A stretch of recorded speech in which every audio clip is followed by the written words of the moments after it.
ফালতু ঘোরার থেকে। হ্যালো এভরিওয়ান, আমি ইশিকা। তো এটা হলো রথযাত্রার ব্লগ। জানি এই ব্লগটা আপলোড করতে আমার অনেকটা লেট হয়ে গেছে, বাট তবুও তোমাদের সাথে শেয়ার করব আমি আর মা সেদিন কী করেছিলাম।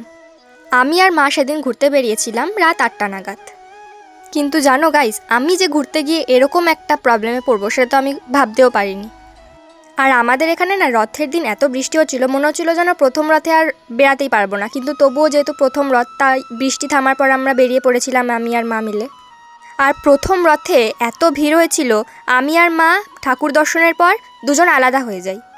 জানো তো গাইজ, আমি অনেকটাই টেনশনে পড়ে যাই, কারণ আমি তো মাকে খুঁজেই পাচ্ছিলাম না। এবার কী করবো আমি কিছু বুঝতে পারছি না। তারপর মাকে দেখতে পাই ফাইনালি, আর তারপর মা আমাকে প্রচুর বকাবকি করে।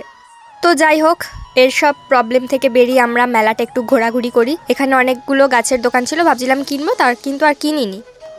গাইস, মেলার ভিতর প্রবেশ করে আমার এত অস্বস্তি বোধ হচ্ছিল এই কাদা দেখে, যে কি বলবো আর আমি। জানো তো, আমি আর মা জাস্ট মেলাতে ঢুকেছি আর সেখান থেকে বেরিয়ে পড়েছি, কারণ এত কাদাতে কিছু কেনাকাটা পসিবল হচ্ছিল না। আর তারপর আমি আর আমার মা মিলে ডিসাইড করি যে বৃষ্টিটা একটু কমুক, তারপর অন্য কোনো দিন এসে ঘুরে যাব। তো তারপর আমরা সেখান থেকে বেরিয়ে যাই এবং বেরিয়ে একটা কোল্ড ড্রিঙ্কস নিই। দেখো গাইস, মা আমাকে না বলে ভিডিও করে নিচ্ছে। মানে কাদায় পিছল খেয়ে পড়ার থেকে বাড়িতে থাকা ভাই অনেক ভালো, তাই আমি আর মা মিলে বাড়িতে চলে যাই। বাই দ্য ওয়ে, সবাইকে হ্যাপি রথযাত্রা।